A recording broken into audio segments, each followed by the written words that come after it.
Kesultanan Yogyakarta, Pangeran Mangkubumi yang bertahta sebagai raja dengan gelar Sri Sultan Hamengkubuwono I, ternyata memiliki kisah menarik dengan tokoh agama di Desa Ketonggo, Pleret, Kabupaten Bantul, yakni Kiai Muhammad Fakih. Hubungan keduanya sempat tertutup tabir dan diwarnai penyamaran, namun akhirnya terungkap dengan fakta mengagetkan. Kisah inilah yang akhirnya melahirkan masjid-masjid Patok Negoro di Yogyakarta, termasuk Masjid Wonokromo di Pleret, Bantul.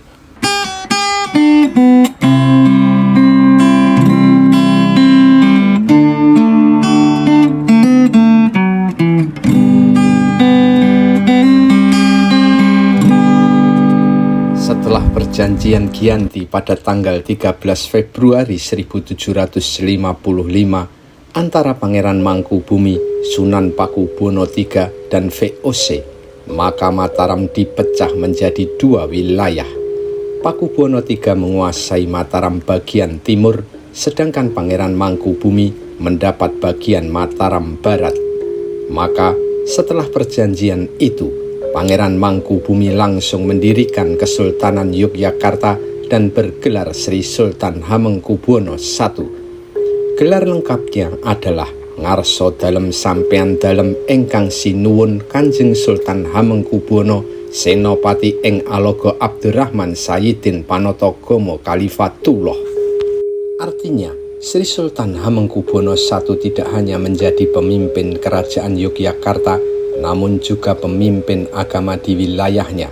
Sebab itu, ia mencari nasihat dari para ulama yang dianggap bisa memberikan petuah tentang bagaimana memerintah sebuah kerajaan dengan tetap menjaga nilai-nilai keagamaan Islam.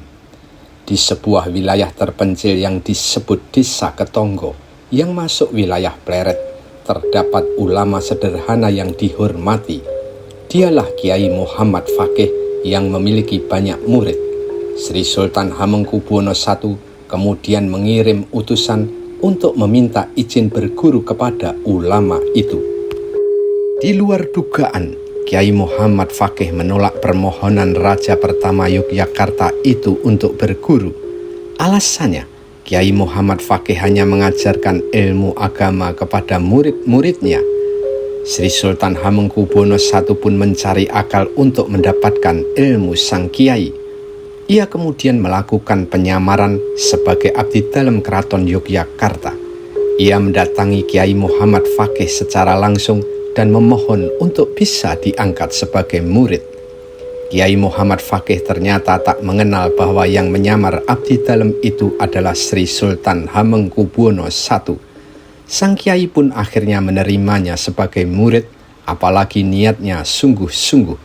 Sejak itu, Sri Sultan Hamengkubuwono I yang menyamar itu belajar kepada Kiai Muhammad Fakih. Sultan sering memanfaatkan kesempatan untuk meminta nasihat kepada Kiai Muhammad Fakih tentang bagaimana tatanan kerajaan yang baik. Salah satu nasihat sang kiai adalah Sultan harus mengangkat patok atau tokoh yang mampu menuntun akhlak rakyat. Nasihat-nasihat itu dipegang erat-erat, dan setelah merasa cukup, penyamar yang tak lain adalah Sultan Hamengkubuwono I itu pun pamit untuk kembali ke keraton Yogyakarta.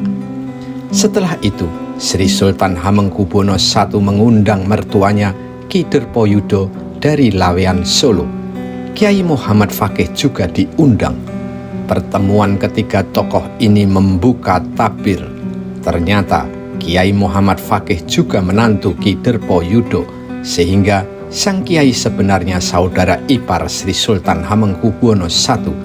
Jika mereka tak saling kenal, kemungkinan karena sebelum perjanjian Giyanti, Sri Sultan Hamengkubuwono I yang juga dikenal sebagai Pangeran Mangkubumi lebih sering bergerilya melawan Kasunanan Surakarta dan VOC.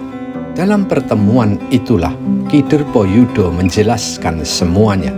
Kiai Muhammad Fakih menikah dengan putri sulung Ki Derpoyudo, sedangkan Sri Sultan Hamengkubuwono I menikah dengan putri kedua Ki Derpoyudo. Tabir kedua yang terungkap adalah Ternyata orang yang menyamar sebagai abdi dalem dan berguru kepada Kiai Muhammad Fakih adalah Sri Sultan Hamengkubuwono I sendiri. Meski sebagai raja, Sri Sultan Hamengkubuwono I tetap menghormati Kiai Muhammad Fakih sebagai gurunya. Bahkan nasihat-nasihatnya dipakai untuk menata kerajaan Yogyakarta, terutama dalam urusan keagamaan. Sri Sultan Hamengkubuwono I kemudian mengangkat patok-patok atau tokoh-tokoh agama perwakilan Kesultanan Yogyakarta. Saat itu, para patok negoro itu ditempatkan di Melangi, Ploso Kuning, Babadan, Kedung Kuning, Ringin Sari, Demak Ijo, Klegum, Godean, dan Jumeneng.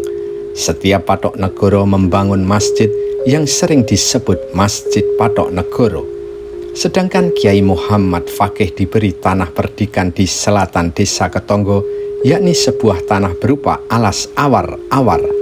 Di alas awar-awar itulah Kiai Muhammad Fakih kemudian mendirikan masjid yang kemudian bernama Masjid Taqwa. Namun, masjid itu juga dikenal dengan nama Masjid Wonokromo. Nama Wonokromo muncul karena Sri Sultan Hamengkubuwono I memberi nama daerah itu Wa Anakaroma, yang berarti supaya benar-benar mulia.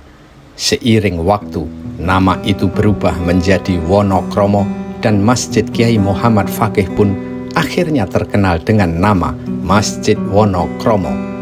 Daerah itu pun kini bernama Desa Wonokromo yang masuk Kapanewon atau Kecamatan Pleret, Kabupaten Bantul.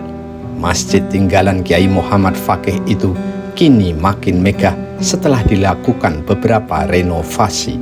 Ada dua versi soal masa pembangunan Masjid Taqwa atau Wonokromo itu. Versi pertama, masjid itu didirikan pada tahun 1755 bertepatan dengan berdirinya Kesultanan Yogyakarta dan bertahtanya Sri Sultan Hamengkubuwono I.